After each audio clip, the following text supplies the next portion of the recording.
It is so distressing just to imagine the sort of scene, the distress that this little boy was going through.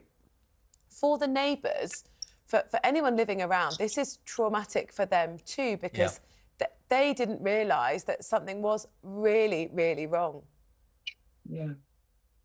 Yeah, according to the mother, little Bronson would have been able to just kind of get up to the windowsill level, and the fear is he was, you know, peeping over and maybe has been missed. And I mean, the piece that's in the paper today, also he was only inches too small to reach the drawer to get his snacks out or to turn the taps on, and it's just tragic circumstances. Can I ask you again, and I make the point, you know, Lincolnshire Police have referred itself, the social services part of Lincolnshire will look into this. There will be questions for the mother needing to answer. But can I, do you think, having covered this, that this is a reason for a national review? Do you think we need to be looking at timelines and a change in the rules so that such an appalling horror doesn't happen? Because it's easy to sit here and say, why didn't you bash the door down? Why didn't you ring the police? It's easy. I don't know because I wasn't there, but I look at what's going on in the world and I listen to all the crazy stuff. You know, we've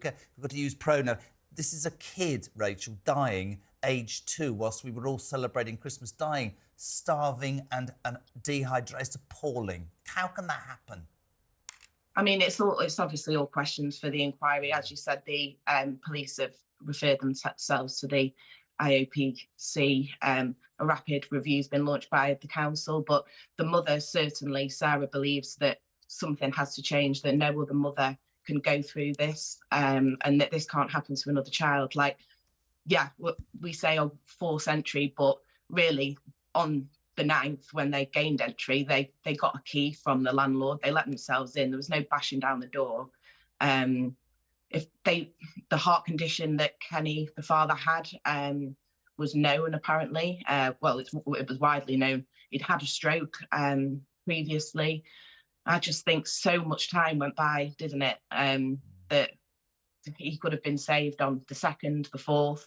Probably was still alive on the 4th, and after then you just don't know. So, yeah, I think some guidelines have to change. That's certainly what Sarah thinks, because she doesn't want any other parent to go through what she is now. And Rachel, is it right that his father had requested for the social services visit to come? So basically said, we need people to check in. I'm not sure about that from the mother. Obviously, I've spoken to her. I know that that Bronson was under the care of the child services, and it was agreed that there would be an arranged visit weekly for them to check in on the boy. So it was a pre-planned visit on the 2nd as well. So, yeah, I'm not sure why they didn't. There's an awful lot of unanswered questions. I mean, did she ring him over Christmas? All those things. I'll tell you one thing, though, and I'm totally right in saying this, I think, an amazing example of what the Sun does, and the Sun does so well, because this is exactly the sort of story, Rachel, that the world, this country needs to know about. And I really, really appreciate you being on with us this morning. Thank you so, so much.